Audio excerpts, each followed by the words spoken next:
Hello, नमस्कार बच्चों। गणित कक्षा में आप सभी का स्वागत है। हमने बेटा पिछले भाग में 17.1 के से संबंधित सभी क्वेश्चनों को हल कर लिया था, जिसमें हमने बेटा पढ़ा था समांतर माध्य दिए गए आंकड़ों से।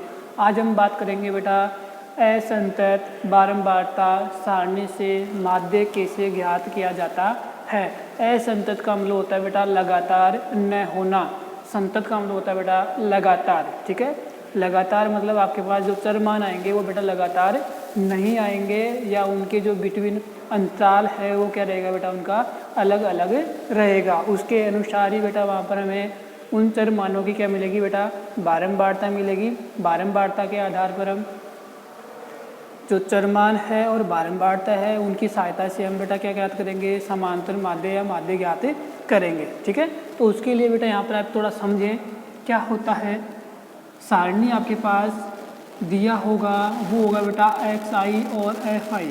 ठीक है, एक्स आई होता है बेटा अचरमान, सॉरी चरमान होता है बेटा। ये एक्स आई क्या होता है बेटा, चरमान होता है। जो एफ आई होता है वो होती है बेटा बारंबारता।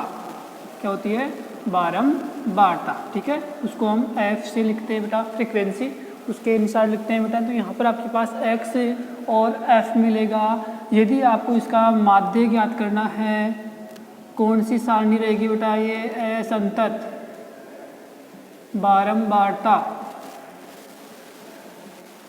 ठीक है, असंतत बारंबारता मतलब यहाँ जो चर मान आएंगे वो क्या आएंगे बेटा, संतत लगातार नहीं आएंगे, वो अपने पास क्या आएंगे बेटा, डिफरेंट टाइप से आ सकते हैं। तो यहाँ पर अपने पास बारंबारता आ जाएगी। और साथ में यदि माध्य ज्ञात करना है तो हमें एफ आई को एक्स आई से गुणा करना पड़ेगा। ठीक है, मतलब इस वाले कॉलम में और इस वाले कॉलम में जो रहेगा, इन दोनों का प्रोडक्ट गुणनफल अपने पास एफ आई में लिखना पड़ेगा। उसके बाद यदि माध्य आप ज्ञात करना चाहोगे तो उसका फॉर्मूला क्या होता है इस असंतत बारंबारता सारणी के लिए, तो यहाँ पर आपके पास सिग्मा एफ आई, सिग्मा जो है वो सिग्मा वो दर्शाता है बेटा योग को। किसको दर्शाता है बेटा, योग या समेशन, दोनों में से एक कह सकते हैं बेटा, सिग्मा या समेशन। ठीक है, तो योग सिग्मा, सिग्मा जो साइन है वो किसको दर्शाता है बेटा, योग को। ठीक है, टोटल को दर्शाता है। तो ये सिग्मा एफ आई होगा और यहाँ पर होगा सिग्मा एफ आई एक्स आई। ठीक है, यहाँ पर जो भी आपके पास नंबर्स आएंगे उनका टोटल यहाँ होना चाहिए, और फ्रीक्वेंसी बारंबारता जहाँ भी आएगी, जितनी भी आएगी, उनका अपने पास टोटल यहाँ पर होना चाहिए। ठीक है, तो माध्य यदि आपको ज्ञात करना होता है तो जो एफ आई एक्स आई का जो टोटल है, एफ आई एक्स आई का जो टोटल है उसमें हमें फ्रीक्वेंसी जो बारंबारता का टोटल आएगा उसका हमें बेटा उसमें भाग लगाना है। ठीक है, तो हमें क्या मिल जाएगा, जो आपके पास चरमान और उसकी बारंबारता है उसके अनुसार हमें क्या मिल जाएगा बेटा, उसका माध्य ज्ञात हो जाएगा। तो ये असंतत बारंबारता सारणी के लिए होगा, इसका आप ध्यान रखें। असंतत मतलब यहाँ पर जो होगा वो वर्ग अंतराल मतलब कोई लगातार नहीं होगा। ठीक है, अब हम बात करेंगे बेटा प्रश्न नंबर 1 की। तो प्रश्न नंबर 1 आपके पास किस प्रकार दिया हुआ आएगा वो देखते हैं बेटा।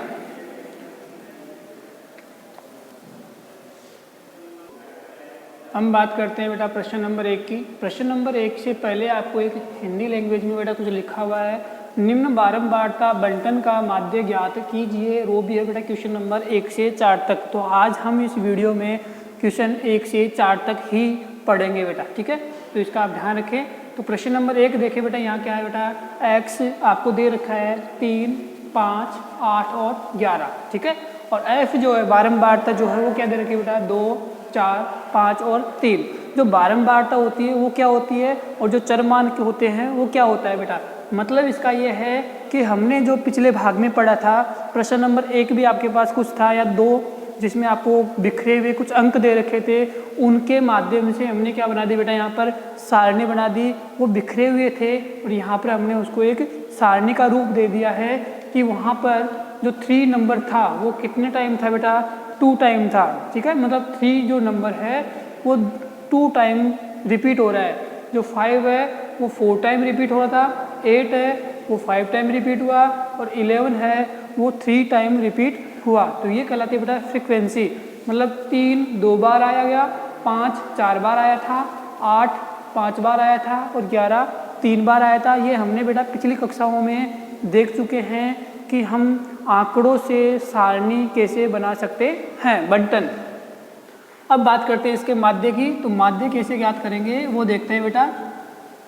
तो आपके पास जो दे रखा है उसको आप एक टेबल में लिख लें और हमें कंफर्म है यहाँ बेटा टेबल अपने पास 3 कॉलम में बनेगी, ठीक है। तो यहाँ एक्स आई एफ आई, तो यहाँ हो जाएगा बेटा एक्स आई एफ आई दोनों का मल्टीप्लाई। यहाँ 3 है, यहाँ 5 है, यहाँ 8 है और यहाँ पर 11 है। उसके बाद देखिए बेटा यहाँ पर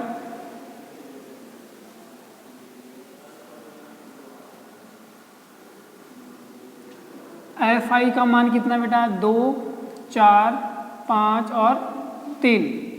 एफ आई एक्स आई का मतलब क्या है बेटा, दोनों का गुणनफल। 3 को 2 से गुणा करेंगे तो 6, 5 को 4 से गुणा करेंगे तो 20 हो जाएगा, 8 को 5 से गुणा करेंगे तो 40 और 11 को 3 से गुणा करेंगे तो 33 हो जाएगा। एफ आई का हमें एडिशन चाहिए बेटा, सिग्मा के साथ होगा। तो सिग्मा के साथ एफ आई वो कितना हो गया बेटा 2 और 4 6, 6 और 8 कितने हो गए बेटा 14। इधर का टोटल हमें करना है तो सिग्मा एफ आई एक्स आई वो होगा बेटा 6 + 20 26, 26 और 33 59 और 14 99, ठीक है बेटा। तो ये हो गया अपने पास 99 इसका टोटल। तो हमारे पास जो फॉर्मूला है किसके लिए, इस बारंबारता बंटन के लिए, वो होता है बेटा माध्य एक्स बार बराबर हो जाएगा sigma F I x I upon sigma F I, ठीक है। सिग्मा अपने पास योग को दर्शाता है बेटा। तो सिग्मा एफ आई एक्स आई कितना है अपने पास 99, उसमें हम भाग लगाएंगे बेटा सिग्मा एफ आई का, तो वो कितना है अपने पास 14, इसका हम भाग लगाएंगे, ठीक है। तो ये अपने पास क्या आ गया उसका माध्य हो जाएगा बेटा। तो ये इस दी गई अपने पास जो बारंबारता बंटन सारणी है उसका माध्य कितना हो गया बेटा 7.07। अब हम बात करेंगे बेटा इसके नेक्स्ट क्वेश्चन की। अब बात करते हैं बेटा हम क्वेश्चन नंबर 2। क्वेश्चन नंबर 2 की आपको बारंबारता जो बंटन सारणी है वो आपको गिवन है बेटा, दे रखा है एक्स का मान और एफ का मान। एक्स का मान है आपके पास 2, 5, 7, 9 और 11 और एफ का मान है बेटा 1, 5, 4, 7 और 3। तो यहाँ जो एक्स है 2, 2, 2 कितनी बार है बेटा 1 बार है, 5 कितनी बार है 7 बार है, 7 कितनी बार है 4 बार, 9 कितनी बार है 7 बार और 11 कितनी बार है बेटा 3 बार। तो ये इसकी फ्रीक्वेंसी बारंबारता। अब इसके अनुसार इसकी सारणी बनाएंगे हम बेटा। तो यहाँ होगा अपने पास एक्स आई, यहाँ होगा एफ आई और तीसरा कॉलम जो होता है बेटा वो होता है एक्स आई एफ आई का। एक्स आई एफ आई का मतलब क्या होता है बेटा, हमें एक्स और एफ के जो मान होंगे इस कॉलम में उनका हमें गुणा ज्ञात करना है। एक्स का मान 2, 5, 7, 9 और 11, हमें लास्ट कॉलम भी आवश्यकता पड़ेगी। एफ का मान यहाँ पर आपके पास दे रखा है बेटा 1, 5, 4, 7, 3। एफ आई एक्स आई का मतलब होता है बेटा दोनों का गुणा। 2 को 1 से गुणा करेंगे 2, 5 को 5 से गुणा करेंगे तो 25, 7 का गुणा 4 से 28, 9 का गुणा 7 से 63 और 11 का गुणा 3 से तो 33। अब हम बेटा एफ आई जो कॉलम है उनको हम जोड़ेंगे और जोड़ने के चिन्ह को क्या कहते हैं बेटा सिग्मा। सिग्मा से इसको लिखते हैं 1 और 5 6, 6 और 4 10, 10 और 10 20। तो इनका योग कितना हो गया 20 हो गया है। अब एफ आई एक्स आई का योग करते हैं बेटा 2 और 5 7 और 8 15, 3 18 और 3 21। हासिल हो गई बेटा 2, 2 और 2 4, 2 6, 6 और 6 12 और 5 12 और 3 18, 2 और 5 7, 7 और 8 15, 15 और 6 21, 2 4 6 12 15।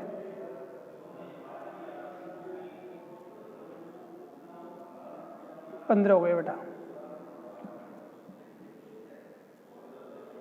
तो यहाँ पर ये योग आया बेटा सिग्मा एफ आई एक्स आई का। अब इसका माध्य ज्ञात करेंगे हम। तो माध्य क्या होता है बेटा, एक्स आई बार बराबर कितना हो जाएगा बेटा, सिग्मा एफ आई एक्स आई में भाग लगा देंगे हम सिग्मा एफ आई का। तो सिग्मा एफ आई एक्स आई कितना है आपके पास, 151, उसमें हम भाग लगाएंगे बेटा 20 का। तो 20 का भाग लगा दे इसमें, तो पहले 0 से काट देता हूँ बेटा, तो 0 से पॉइंट आ जाएगा। अब इसके बाद इसमें भाग लगाएंगे, 7 दूनी 14, 7 पंजे 10 2 पंजे 10 और 0 5, ये आ गया बेटा अपने पास इसका माध्य। तो आपके पास यदि सारणी दे रखी है तो हमें कुछ भी नहीं करना बेटा, x को f से गुणा करना है और जो भी आएगा उन दोनों का टोटल करना है, f का टोटल करना है और एफ आई एक्स आई का टोटल करना है। दोनों में एक दूसरे का भाग लगा देंगे तो अपने पास क्या आ जाएगा, यहाँ पर माध्य आ जाएगा। अब बात करते हैं बेटा हम क्वेश्चन नंबर 3। क्वेश्चन नंबर 3 की टेबल जो है आपके पास स्क्रीन पर दिखाई दे रही है बेटा। x का मान 0.1, 0.2, 0.3, 0.4, 0.5 और 0.6 दे रखा है। इसी प्रकार आपको फ्रीक्वेंसी जो f है वो दे रखी है बेटा 30, 60, 20, 40, 10 और 50। इसके अनुसार ही क्या ज्ञात करना है बेटा, इस बारंबारता जो बंटन है उसका क्या ज्ञात करना है, माध्य ज्ञात करना है।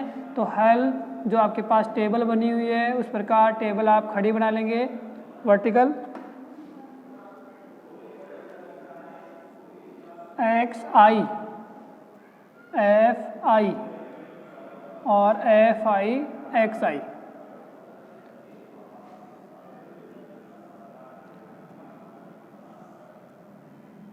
दो, 3, 4, 5, 6 और 7 कॉलम बना लें बेटा इसमें। ठीक है, पहले कॉलम में आपको 0.1 और यहाँ दे रखा है 30, 0.2 यहाँ दे रखा है बेटा 60, 0.3 यहाँ दे रखा है 20, 0.4 यहाँ दे रखा है 40, 0.5 यहाँ दे रखा है 10, 0.6 और यहाँ दे रखा है 50। सिग्मा एफ आई का टोटल यहाँ करेंगे। पहले हम एफ आई को एक्स आई से क्या कर देंगे बेटा, गुणा कर देंगे। 0.1 को 3 से गुणा करना है तो अपने पास कितना आ जाएगा बेटा, 3 हो जाएगा। 60 को 0.2 से गुणा करना है तो अपने पास 12.0, ये 3.0 हो जाएगा। इसको यदि इससे गुणा करना है तो ये 6.0 हो जाएगा। 4 को गुणा करना है 40 से तो ये अपने पास 16.0 हो जाएगा। 10 को 0.5 से गुणा करना है तो 5.0 हो जाएगा। 0.6 को 5 से गुणा करेंगे 50 से तो ये हो जाएगा 30.0। तो सभी में पॉइंट के बाद क्या आ रहा है बेटा, 0 आ रहा है। तो यहाँ हम इसको जोड़ लेंगे एफ आई एक्स आई से। जोड़ते हैं बेटा पॉइंट का दशमलव, ठीक है, कोई मायने नहीं है यहाँ पर। उसके बाद 3 और 12 कितने हो गए, 15, 15 और 6 21, 21 और 16 37, 37 और 5 42, 42 और 30 72।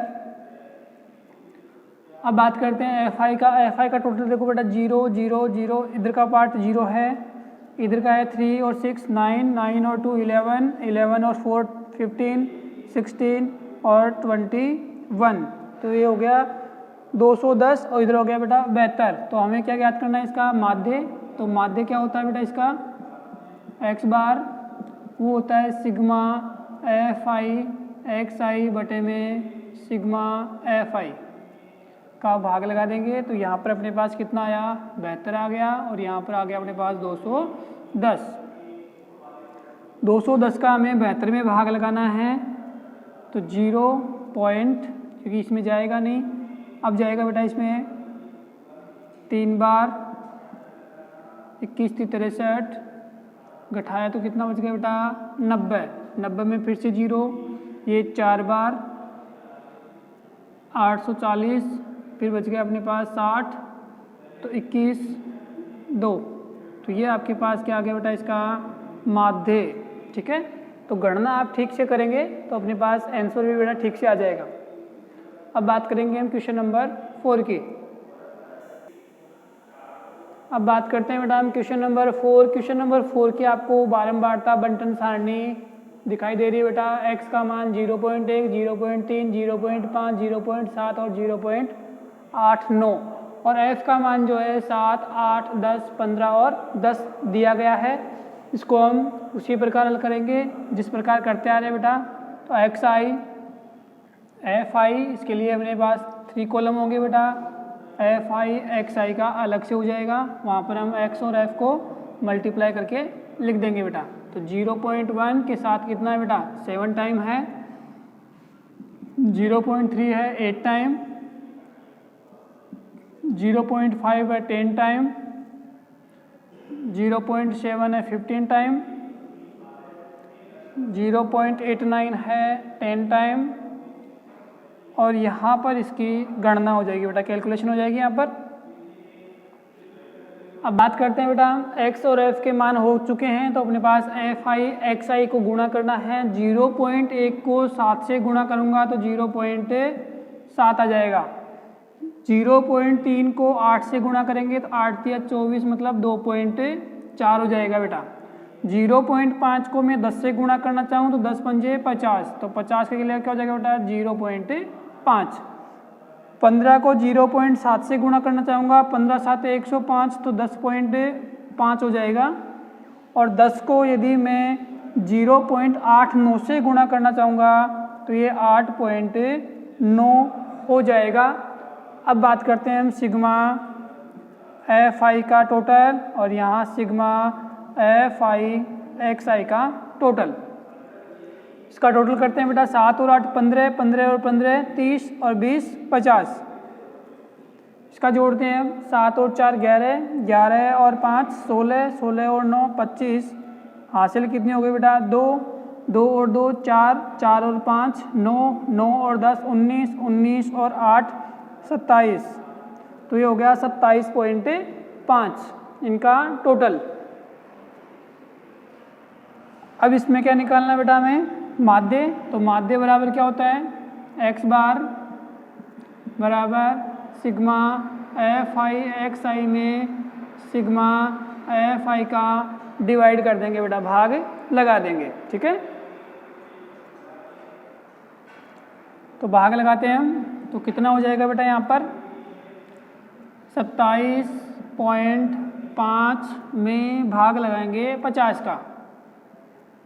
तो 50 का भाग लगाएंगे तो अपने पास 2.75, इधर मैंने 0 उठा दिया है बेटा, यहाँ से 0 का भाग लगा दिया तो पॉइंट आगे खिसक जाएगा। अब हम 5 का भाग लगाएंगे इसमें तो 5 5 25, 2 रह गया, फिर 5 5 25। तो ये अपने पास आ गया बेटा 0.55। ये क्या है, इसे दिए गए बंटन सारणी के लिए अपने पास माध्य होगा।